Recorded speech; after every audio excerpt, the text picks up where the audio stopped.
আগন্তুক দিনত যিবিলাক সামৰিক অৰ্ধা সামৰিক লগতে অসম পুলিচত ৰিক্ৰুটমেণ্টৰ যি চলি আছে প্ৰগ্ৰামবিলাক বা কাৰ্যসূচীবিলাক ইয়াত অৱতীৰ্ণ হোৱা লগতে এই এক্সামবিলাকত কিদৰে আমি শাৰীৰিক মানসিকভাৱে প্ৰস্তুত হ'ব লাগে সেই বিষয়ে সম্যক জ্ঞান দিয়াৰ নিমিত্তে আজিৰ পৰা 15 দিনীয়া কাৰ্যসূচীৰে আমি এক বিনামূলীয়া প্ৰশিক্ষণ ৰাখিছোঁ। অকল এইটোৱেই নহয়, যোৱা আমি মে' মাহতো বালিফটত কৰিছিলোঁ, তাৰ 2 বছৰ আগতো আমি আৰিমত ষ্টেডিয়ামত কৰিছিলোঁ আৰু আজি 5 ছেপ্টেম্বৰ শিক্ষক দিৱসৰ দিনা এটা মহান দিনত আমি কাৰ্যক্ৰম আৰম্ভ কৰিছোঁ। আমাৰ এটাই লক্ষ্য, যিহেতু অসম চৰকাৰৰ বিভিন্ন বিভাগত নিযুক্তি প্ৰক্ৰিয়া আৰম্ভ হৈছে, এই নিযুক্তিত যেন আমাৰ উঠি অহা প্ৰজন্মৰ, বিশেষকৈ ৰঙিয়া অঞ্চলৰ উঠি অহা প্ৰজন্মৰ যুৱক যুৱতীসকল শাৰীৰিকভাৱে ফিটনেছটো ৰাখি বা তেওঁলোকে কিছু কৌশল বা পদ্ধতিগত দিশবিলাক শিকি লৈ শাৰীৰিক পৰীক্ষাবিলাক অৱতীৰ্ণ হ'ব পাৰে, তাত যেন উত্তীৰ্ণ হৈ মেইন এক্সাম এটেম্প কৰিব পাৰে বা ৰিক্ৰুটমেণ্ট পায়।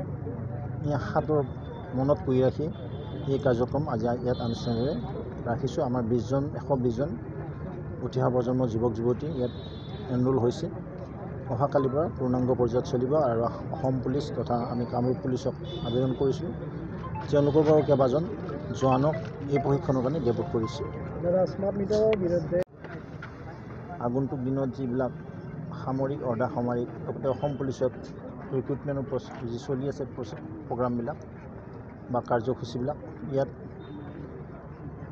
অৱতীৰ্ণ হোৱা লগতে এই এক্সামবিলাকত কিদৰে আমি শাৰীৰিক মানসিকভাৱে প্ৰস্তুত হ'ব লাগে সেই বিষয়ে সম্যক জ্ঞান দিয়াৰ নিমিত্তে আজিৰ পৰা 15 দিনীয়া কাৰ্যসূচীৰে আমি এক বিনামূলীয়া প্ৰশিক্ষণ ৰাখিছোঁ।